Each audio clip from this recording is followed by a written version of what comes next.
খাবারে বিষ মিশিয়ে সেটা ফুলকির আর রোহিতের হাতে ধরা পড়ে নিজেকে বাঁচাতে গুলি করে নিজেকে শেষ করে দিল এবার। হ্যাঁ বন্ধুরা, এমনটা হতে চলেছে আজকের পর্বে। বিস্তারিত জানতে ভিডিওটিতে লাইক দিয়ে চ্যানেলটিকে সাবস্ক্রাইব করে পুরো ভিডিওটি তোমরা দেখতে থাকো। গল্পের শুরুতে আমরা দেখতে পারবো ফুলকির নাম যখনই রাজমহল স্টেজের নেত্রী হিসেবে ঘোষণা করা হয় তখন সবাই ফুলকির নামে জয় জয়কার করতে থাকে। আর তখনই সুচন্দা সমাজপতি বলতে লাগলো, আমি এবার ফুলকি দাসকে কিছু বলার জন্য অনুরোধ করব। ফুলকি তখন বলতে লাগলো, আমি তো তেমন কিছু বলতে পারি না, তবে এইটুকু শুধু বলবো, আমাকে না ভাবতে হয়েছিল যে সেই রাজমহলের জনসাধারণের মঙ্গলের জন্য আমাকে জননেত্রী হতে হবে, না হলে আমি রাজমহলের জনগণের কিছুতে উপকার করতে পারবো না। তাই আমি সুচন্দা দিদির দলে যোগ দিয়েছি। আজ আমি নেত্রী হয়েছি, সুচন্দা দিদি আমার নামটা ঘোষণা করে দিয়েছে। এবার আমি চেষ্টা করব আমি যেন রাজমহলের সমস্ত জনসাধারণের মঙ্গল করতে পারি, এটা আমি সবাইকে কথা দিচ্ছি। আর সুচন্দা দিদির মাথাটাও যেন আমি উঁচু করে রাখতে পারি, সেটাই আমি সবার কাছে অনুরোধ করছি, আমি যেন আমার কাজটা এগিয়ে যেতে পারি। যা শুনে সুচন্দা দিদি খুব খুশি হয়ে যায় আর বলতে লাগলো, ফুলকি আমার না তোমার উপর অগাধ বিশ্বাস আছে, তুমিই একমাত্র এই কাজটা করতে পারবে, আমি তোমাকে বিশ্বাস করি। এরপরে ফুলকি বলতে লাগলো, ঠিক আছে, তাহলে এবার অনুষ্ঠান যখন এখানে শেষ হয়েছে এবার কিন্তু কিছু খেয়ে যেতে হবে, মিষ্টি মুখ তোমাকে না করে আমরা কিছুতে যেতে দেবো না। তখনই সুচন্দা দিদি বলতে লাগলো, ঠিক আছে ফুলকি, তাহলে চলো রাজমহলে যাই। এই বলে রাজমহলে নিয়ে আসে। আর রাজমহলে নিয়ে আসার সাথে সাথে ফুলকি তখন বলতে লাগলো, জানো সুচন্দা দিদি, তোমার জন্য না লাবুদি পিঠে পায়েস করেছে। এই কথা শোনার সাথে সাথে খুব খুশি হয়ে যায় সুচন্দা আর বলতে লাগলো, ঠিক আছে আমরা পিঠে পায়েসগুলি নিয়ে আসি। তখনই সুচন্দা দিদি বলতে লাগলো, রাজমহলে বাকিরা সবাই কোথায়, ওদের সাথে তো আলাপ করব। এদিকে অভিরূপ হঠাৎ করে বলে উঠে, ফুলকি পায়েস তো আনতে যাচ্ছ, কিন্তু যতটুকু শুনেছি সুচন্দা দিদিকে নাকি হুমকি দিয়েছিল, আর সেই হুমকিটা যদি সত্যি সত্যি হয়ে যায়, তার পায়েসগুলো এতক্ষণ রাজমহলে ছিল, কত লোকের আনাগোনা ছিল, আমার মনে হচ্ছে সুচন্দা দিদির পিছনে অনেক শত্রু থাকতে পারে। তাই পিঠে পায়েসগুলো একবার সিকিউরিটি দিয়ে চেক করালে ভালো হতো না? এই কথাটা শোনার সাথে সাথে ফুলকির মাথায় তখন অদ্ভুত একটা প্রশ্ন চলে আসে আর ফুলকি বলতে লাগলো, ঠিক কথাই তো বলেছে অভিরূপ দাদা, আমার মাথায় তো এটা আসেনি, তবে সত্যিই তো সুচন্দা দিদিকে তো মেরে ফেলার বিভিন্ন ধরনের চেষ্টা করছি।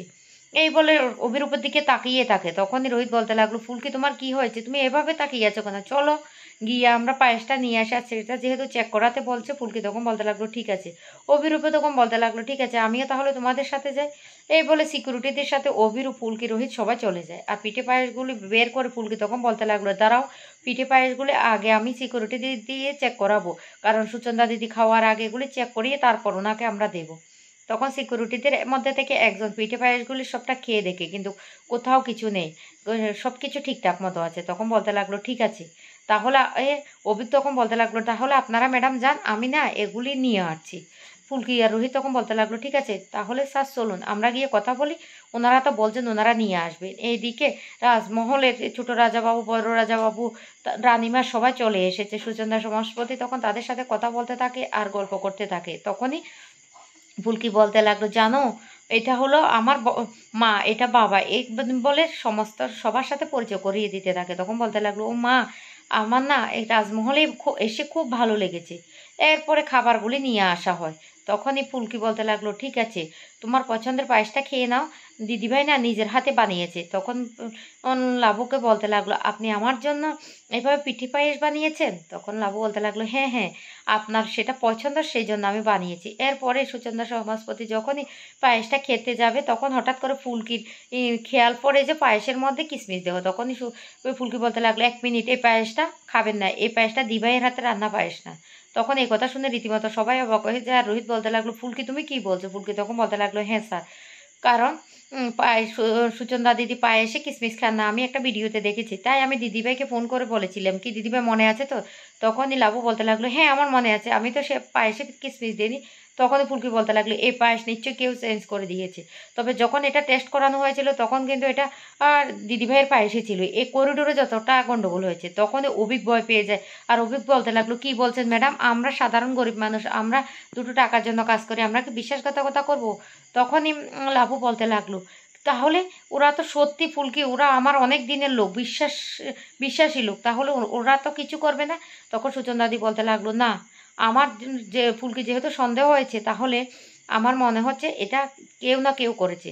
তখন ভয় পেয়ে অভিক বারবার করে তার ব্যাগের দিকে তাকাতে থাকে। আর ফুলকি সেটা দেখে ফেলে। ফুলকি তখন বলতে লাগলো, স্যার ব্যাগটার মধ্যে কিছু আছে, ব্যাগটা চেক করুন। কিন্তু অভিক তখন ব্যাগটা কিছুতে দিতে চাইছে না। এরপর জোর করে ব্যাগটা চেক করলে দেখতে পায় ব্যাগের মধ্যে পায়েসের বাটিটা। আর সেটা দেখে ফুলকি তখন বলতে লাগলো, স্যার দেখতে পেয়েছেন, এই তো পায়েসের বাটিটা। কে পায়েসের বাটিটাতে বিষ মিশিয়েছে বলো, কে মিশিয়েছে, কেন মিশিয়েছে, সত্যি করে বলো। কিন্তু অভিক কোনো কথাই বলে না। তখন এইদিকে ধান পুলিশকে খবর দিয়ে দেয় আর পুলিশরা চলে আসে। আর তখনই আড়াল থেকে অভিরূপ ইশারা করে বারবার করে অভিককে বলতে লাগলো সে যেন কোনো কথা স্বীকার না করে, কারণ শ্রমিকের যে মেয়েটা সেটা সে অভিরূপে আটকে রেখেছে। আর বলেছে সে যদি সত্যি কথা স্বীকার করে তাহলে ওর মেয়েকে মেরে দেবে। তাই কি করবে বুঝতে না পেরে শ্রমিক এই হঠাৎ করে পুলিশের থেকে বন্দুকটা ছিনিয়ে নিয়ে নিজের মাথায় নিজে গুলি করে মারা যায়, যা দেখে রীতিমতো সবাই ভয় পেয়ে যায়। তো বন্ধুরা, আজকের পর্বটি তোমাদের কাছে কেমন লেগেছে অবশ্যই কমেন্ট করে জানাবে। আর পরবর্তী পর্ব দেখার জন্য যারা এখনো চ্যানেলটিকে সাবস্ক্রাইব করে না, সাবস্ক্রাইব করে রাখবে। আর পাশে থাকা বেল বাটনটি অবশ্যই অল করে রাখবে, যাতে আমি ভিডিও দেওয়ার সাথে সাথে নোটিফিকেশন সবার আগে তোমাদের কাছে পৌঁছে যায়।